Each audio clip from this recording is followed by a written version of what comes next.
Hey everybody, Yankee here. I got asked in my live chat the other day, what do I think is the ultimate deep concealment gun? What do I go to when I need a gun that is really, really hard to detect?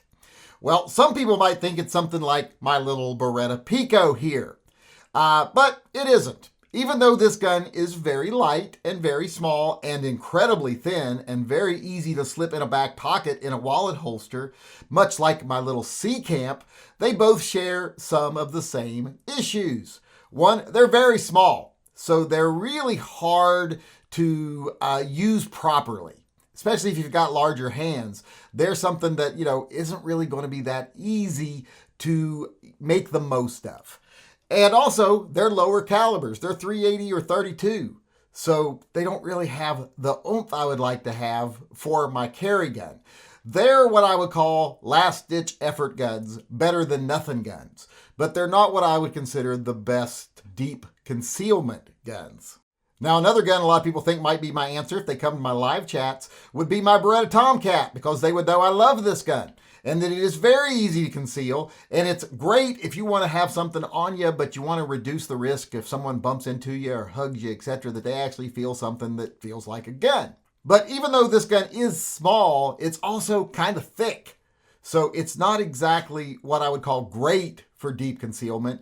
It is a very high concealment gun. It's very hard to notice it. But then again, it also suffers from some problems the other guns had. This is a .32. So it's not the optimal caliber I'd like to have on me. It is better than nothing in a bad situation, and that's why I sometimes carry it. But if I'm going to be carrying for self-defense, I want something more powerful, and that's why this is not my choice for deep concealment when I want to have as much gun as I can possibly have. And that's why my choice is this gun, my Smith & Wesson 360 PD. Now you might think to yourself, well, that's a J-frame. That's not all that small. Well, actually, these J-frames are very small. And this is smaller than a Model 60. This has the barrel size, etc., of the Model 637s, etc. It has the smaller top side because it doesn't have integrated rear sights. So this gun is just really easy to conceal. And it weighs next to nothing. It weighs more in that Beretta Pico range than it does the Tomcat range. So you don't even notice you have this gun. And once you have it flat against your body and you have that cylinder tucked into your body, there's very little profile to this gun. It's very thin. So it is an ultimate deep concealment gun as far as size and weight are concerned. And it's also powerful. And like I said, I want my carry gun to be powerful, even if it is a deep concealment gun. This is 5 shots of .357 Magnum.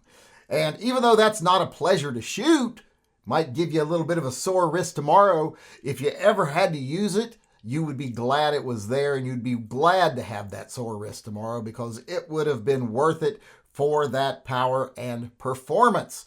If you can hit your target with all 3 of these guns, this is the one that's going to give you the biggest advantage as far as stopping that target with just 1 or 2 hits. So that's why I think this gun, when you combine it with its size and its weight, its ease of carry, and its power, it's the ultimate concealment gun for deep concealment carry. And another advantage of this gun, it is so small, I've gone through multiple checkpoints where they're wanding you, etc. You can tuck it somewhere, they're not even going to sense it.